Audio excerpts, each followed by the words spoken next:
I'm sorry. If there was something that I Hey, could you know do. what? You ain't got to do nothing, Uncle Phil. Ain't like I'm still 5 years old, you know? Ain't like I'm gonna be sitting up every night asking my mom, when's Daddy coming home, you know? Who needs him? Hey, he wasn't there to teach me how to shoot my first basket, but I learned, didn't I? Hey, I got pretty damn good at it too, didn't I, Yeah, Uncle Phil? you did. Got through my first day without him, right? I learned how to drive, I learned how to shave, I learned how to fight without him. I had 14 great birthdays without him. He never even sent me a damn card. To hell with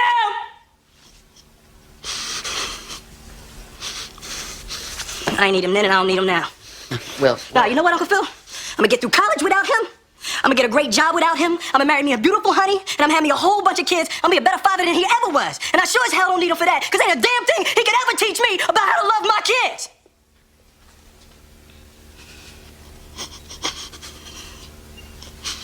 How come he don't want me, man?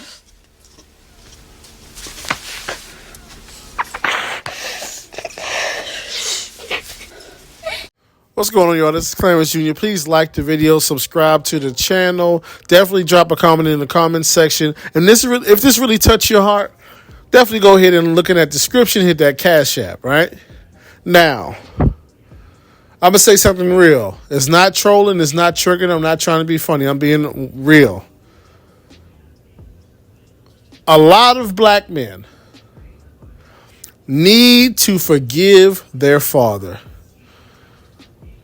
You need to forgive your father, your grandfather, your uncle, that coach, that person you thought was a mentor or a leader at whatever point in your life. You need to forgive those men who let you down, or those men who took advantage of you, or those men who used you, or those men who lied to you, or those men who didn't live up, or those men who were hypocrites.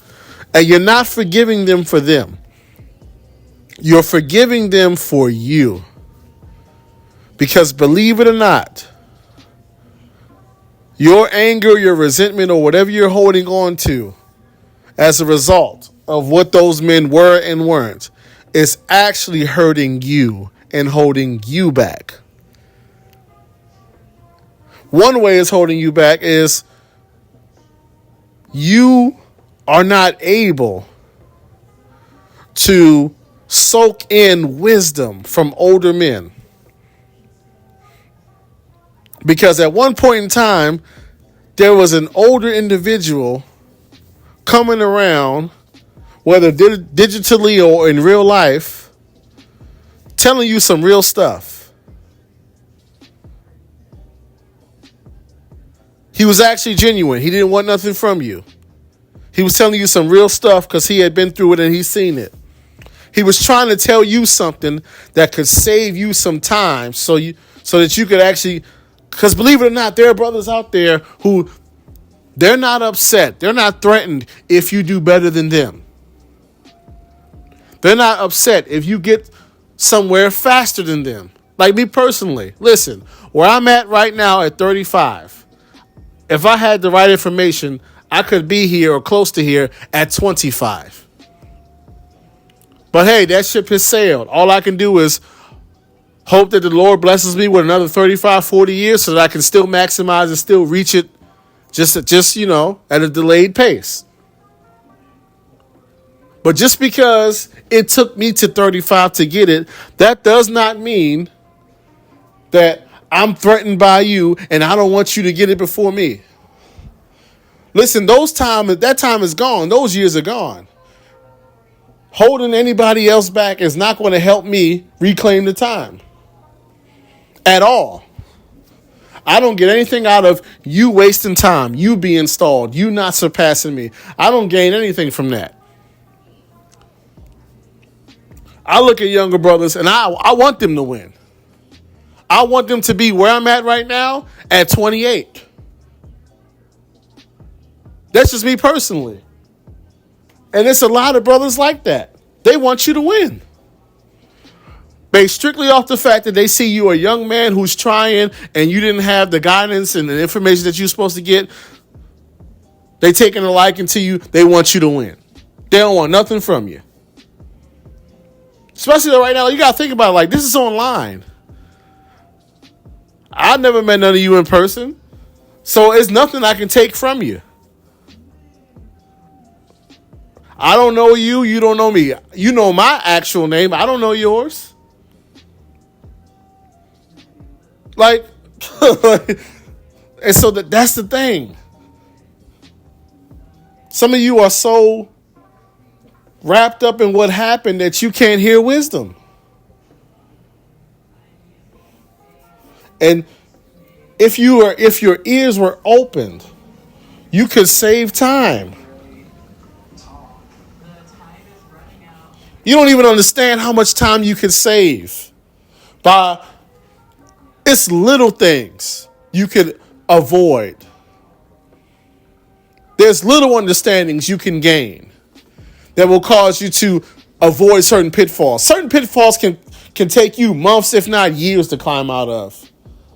And somebody older is trying to tell you, hey, that ain't it. To save you time on your journey so you can get there faster. But because you have not moved, you haven't forgiven your father or the other men, you can't hear it.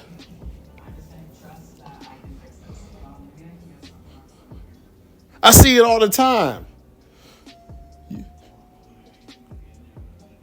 All you're doing is sitting on your channel talking about, hey, man, don't do this, don't do that, avoid this, avoid that. And some dude, some younger brother who has issues with older men, he coming in at you with some whole different kind of energy. You have to forgive your father and the older men that let you down, because if you're really going to progress as far as you can progress in life, believe it or not, you are going to have to submit yourself to strong male leadership in one way, shape, form, or fashion. Whether you take on Islam and it's the imam, whether you become a Christian and you have a pastor, whether it's you doing business and you underneath the CEO, or you got a mentor that's molding you, in some way, shape, or form, you are, because we always talk about women submitting. But as men, to reach your full potential, you're going to have to submit to strong male leadership in some shape, form, or fashion.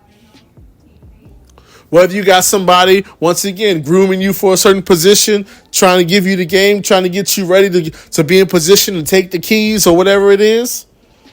Whether you got somebody pouring into you from a religious standpoint, saying, hey, if you're going to be a part of this faith, this is what it means, this is that, that's that. Following somebody else's blueprint. Somebody hooking you up with a business opportunity provided you carry and conduct yourself in a certain way. Unfortunately, because a lot of us were not fathered properly or led properly or developed properly by older men, we don't really understand, and we are unwilling to accept strong male leadership. A lot of us don't know that men fall under leadership too. If you play in sports, you got a coach. If you're in the military, there's a hierarchy, a pecking order. It's like that everywhere.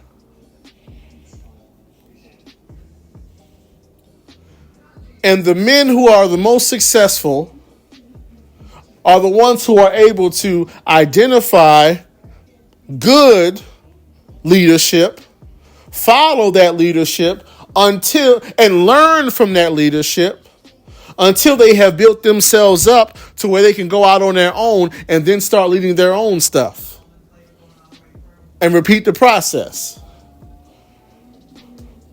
But if you don't forgive your father, you're not going to be able to follow any other male leadership. And it's going to cost you a lot of situations and opportunities.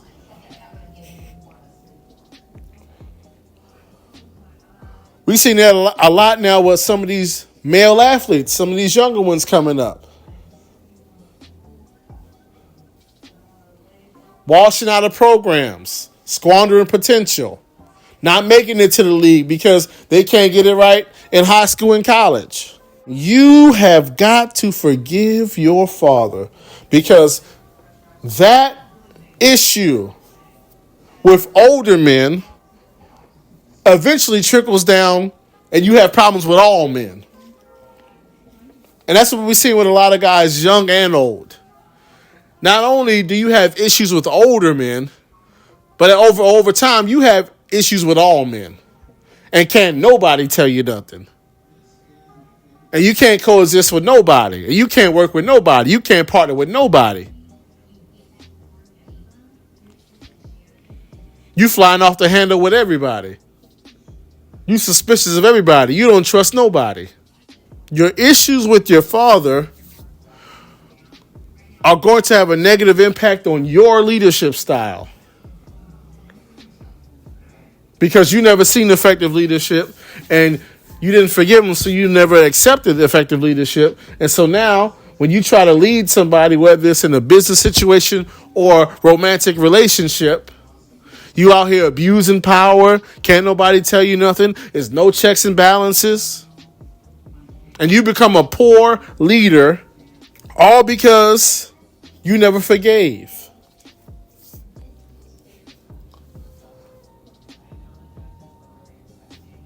Like, once again,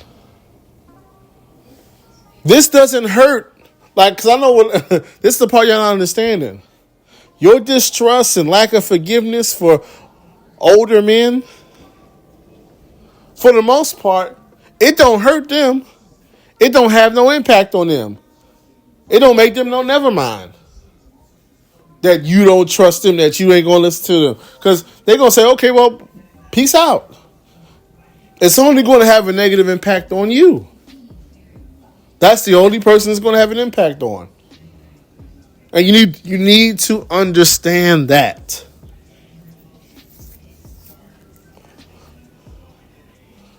Believe it or not, the ability to submit yourself under effective male leadership is very important for men. I know we know how important it is for women to submit, but let me tell you something. Your ability to properly identify good men who have integrity, who are effective, who have a vision, your ability to identify those men and be of service to those men is going to be something that's going to benefit you. Once again, I'm not talking about letting somebody use you and take advantage of you. No, I'm saying finding someone who's effective and being of service, and at the same time learning and being developed and being poured into, and then taking all of that and applying it once it's your turn to be a leader is going to help you. If you don't believe me, look at sports. Some of the most successful men in sports are men who were able to effectively identify and follow good leaders.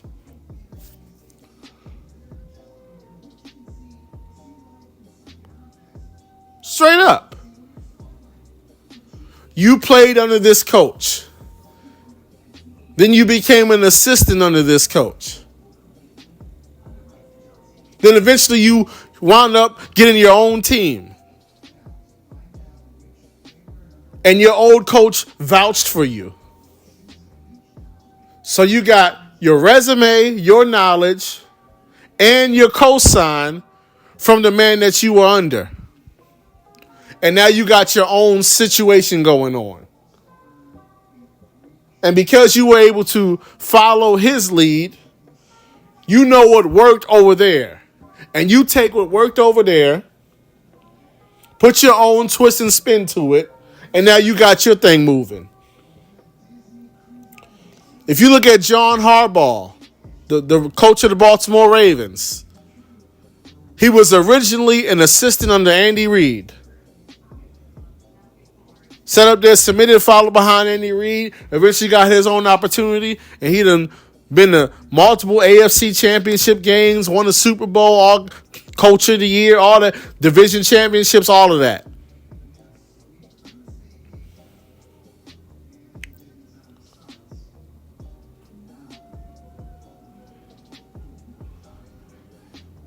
Your hurt, anger, and mistrust of other men is only hurting you. And it's time to let it go.